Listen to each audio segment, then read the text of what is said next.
We have head coach Sean Nahas here with us for the Courage host Louisville this Saturday. Coach, a couple of good shutout victories, 8-0 aggregate the last two games. Teams in really good form. Just talk about what this week of training's been like heading into the second game against Louisville. Yeah, it's been good.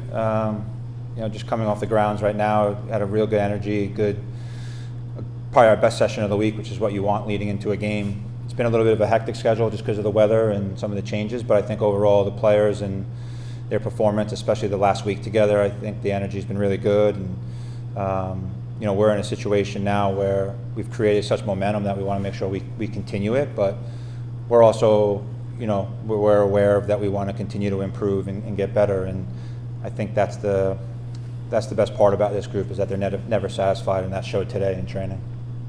How do you kind of balance that momentum you have with all of some of your best players leaving for national team assignments? Yeah, I don't look at it as our best players. I think they're our World Cup players. We have great players here on the roster.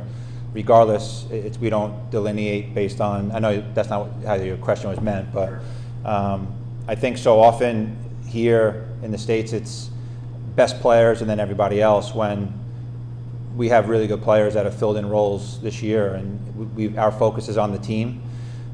We knew going into the season that there's going to be players leaving for the World Cup, and we feel we built a roster and have trained our players in a way that when we make changes that we'll be able to fill some of those holes. There's some holes that are bigger to fill than others, and that's normal, but at the end of the day, it's an opportunity for these players to play, show, compete, and I think they deserve that opportunity because they're the ones, the team is are the ones that make us get better every single day. So we're excited for them to have the opportunity to play. Wanted to ask you about some of the players that are leaving, I guess one at a time, if that's okay. Yeah, sure. Caroline is playing so well right now. What kind of player is Brazil getting for the World Cup? One of the best in the world, and she's still a baby. I think the maturity that Caro has shown in the last month has been tremendous. I think that's a credit to her. I've said this before, I've been really hard on Caro, not because of anything she's done wrong. It's because I know that there was an untapped potential in there, and it's our job to get that out of her. And now she's playing with a smile on her face, she's playing free, she's playing with joy, and I said this last week, is that's what Brazilians want. They want to play with a smile on their face. So yeah, she's been extraordinary, and she's hitting her high streak heading into a major event, so we're excited to see her play. And then, there's not a lot of goalies in the world, right? There's one per team that plays, and you have one of them that's going for the U.S. I mean, what does that kind of mean for you and for her? Yeah, I talked to Casey real brief in the hallway in our locker room, and gave her a hug because I know how hard she's worked, and I'm really proud of her. I started with Casey in 2016 when she was in the U20 World Cup. And I remember having a conversation with her in the hotel lobby just about goals and future. And she's always been driven, and this is one of her goals. And she worked her tail off. Nathan's done a great job with her, and the rest of the goalkeepers push her every single day. So her standards are high, but to see where she started to where she's now going to go in a senior event, I think it's a great story, and one that I think we have a few of those on our roster. So yeah, I'm excited and proud of Casey and representing our country, and hopefully she goes and performs well. Emily's kind of similar, where you've seen her come up for a long time. I mean, what's it like to see her finally now in this chance to really step in the spotlight in the U.S.? Yeah, it's the same story for Em. I had Em at 2016 World Cup as well when we were in Papua New Guinea, and it wasn't the Em that you see now.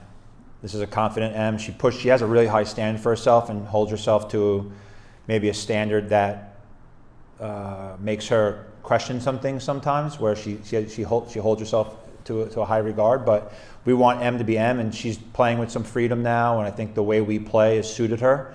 I think she's developed greatly here, but she's going to be an integral part of what the States do and how they play. And yeah, it's just another one that we get to celebrate come end of July. And last one for me, Denise yesterday was talking about how her role with Ireland in some ways is similar to the one she's had here, as far as like being the leader and within the group. I mean, Yeah. What do you kind of see that as well? Yeah, Sully is a legend. I think with Sul, I think she's always been that leader. She's always been that quiet leader. But I truly feel that she's one of, if not the best midfielder in the league. I think She does little things that no one sees. She's not the flashy player, but she's steady. She works hard. Her commitment to the group, her commitment to all sides of the ball, her decisions on the ball. But you look at what she's done for Ireland. They've created history there, and they've helped the women's game grow and the youth game grow, and that's a credit to her. So she'll always have an impact. She'll have a lasting impact on what she's done for the game of football in Ireland. But she's having a massive impact on what she does for us here. So yeah, we'll miss her greatly, but she's also left a good group that can carry on what she's done. And I also be remiss. I want to also make sure that people realize that Rika Madsen's going in with the provisional camp in Denmark, as is Mila Geil. So they've done a great job as well, and hopefully they have an opportunity to head to Australia. But yeah, we're excited to have 7 players.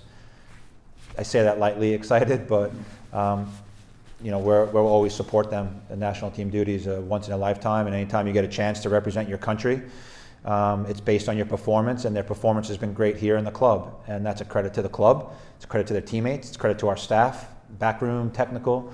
So yeah, we're thrilled for all our players. Do you feel like you're going to work some of the players in? For the players that are leaving, do you feel like those players that are going to replace them, you just start working them into the lineup as quickly as possible? Basically what it is we pick them up, put them in the lineup, and let them go. The thing is, the way we train, everyone does the same exercises, everyone gets the same information, everyone rotates. Like, we make sure that they see some of the pictures that they're going to see, because you never know. Even if there wasn't a World Cup, a player can go down with an injury, a player can get ill.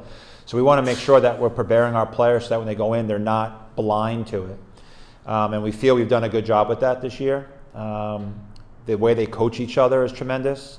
But they're such a studious group. It's really been enjoyable, and I think that's why we're having some of the success we're having. Now, does that mean it's going to stay?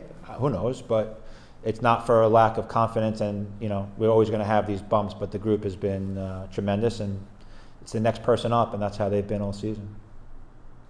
When you look at what Louisville could bring against this team on Saturday, what are some of the expectations that you have for your team to continue this momentum that you guys have garnered over the last year? Yeah, we have to be ourselves, and we have to be the best version of ourselves. We try not to change too much from who we are. I think I had someone tell me that we're a group or a team that's going to die on the sword. Like, we're going to be who we are, and we're comfortable and confident. We feel we play a good brand of football, and I think at the end of the day, if we're performing at our best, we're always going to have a chance. If we're not ourselves, for whether it's off in the press or we're lacking our possession, and we're slow in certain decisions, the transition moments are going to be really important this week. They fill good pockets. They have some really good players. DeMello's having a wonderful season, and rightfully so. Got included on the roster. Katlana up top. So they have some good pieces. It's just making sure that we perform at our strengths and minimize their strengths, because they're always going to get opportunities. We want to minimize them. And then that comes down to, what does it look like for us from a positional standpoint? Where do we set up so that we're not too vulnerable in those moments? But any game is a good game in this league. You're always going to get a test. We just want to make sure we dictate the game and we dictate the tempo, so that teams feel a little bit disheartened about what they're trying to do, but also at the same time send off our players on a good note. But yeah, you never know what teams are going to throw at you. That's the problem. So we'll see. Alicia via Zoom.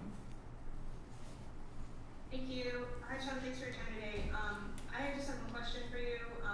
You missed some time last week while you were working on your pro license course. Just want to hear about the process. From the outside, it's something that I don't think we hear a lot about. It's a fairly new program, the pro license in the United States, but how is it going? What are you getting out of it? What do you make of it so far? Yeah, to be honest, it's 10 coaches that are invited in, and to be honest with you, I was talking to one of my staff members, one of the front office people, and then the rest of my technical staff, and it's basically a year-long process, and then you have 3 visits. And actually, one of the instructors' mentors is here with me this week. But I would say last week, in particular, was an unbelievable week. What it does, it's not as much about the X's and O's. It's about the management of the players. It's about management of your staff. It's about getting to know yourself a little bit, getting an understanding of who you are and how you can build people and have people around you and surround yourself with people that may help fill those voids. I'm not perfect, but there's definitely things that I've learned over the course that makes you think and makes me realize the quality of staff that I have here, that they do fill those blind spots. And I think last week really hit home. Normally I'm one of those coaches, I think last year was really stressful for me. I've had, it's been no secret. I really tried to do everything just because it was my first time. I didn't know, it was just a learning experience. And now being around and having staff that you trust and a wealth of staff, numerous, I have 2 more staff members, that changes everything. But it just allows for me to learn more about myself, take stress off me. I can coach better, I can coach clearer. I think the players would probably say that I'm much different than I was last year in many ways for multiple reasons, but I can tell you I'm enjoying it a lot more this year. And I think a lot of it is much due for the pro course. And to be one of 10, 12 that were invited in out of all the coaches that applied in the country, it's an honor. It's a once in a lifetime, and it's my job. It'd be a waste of time if I didn't take all of it. And if that includes looking myself in the mirror and saying I need to be better, then I need to be better. Otherwise, it's a waste of time. But it's being consistent in those two. So it's a lot of it's about staff management, managing up, managing down. But yeah, last week was really, really good. It was mentally draining, but in a good way. But it's also great knowing you have a staff that you can rely on when I'm not there. It killed me not watching or not being there. I missed the first half, but it was a good dinner. I can tell you that. It was a good dinner. I don't know what I ate, but it was good. But yeah, no, it's a good question. I do think if you're a pro coach in the country and you have some experience, you need to apply. But it is a select few, and not to get discouraged by it, but continue it, because if you can get in, it's a massive benefit.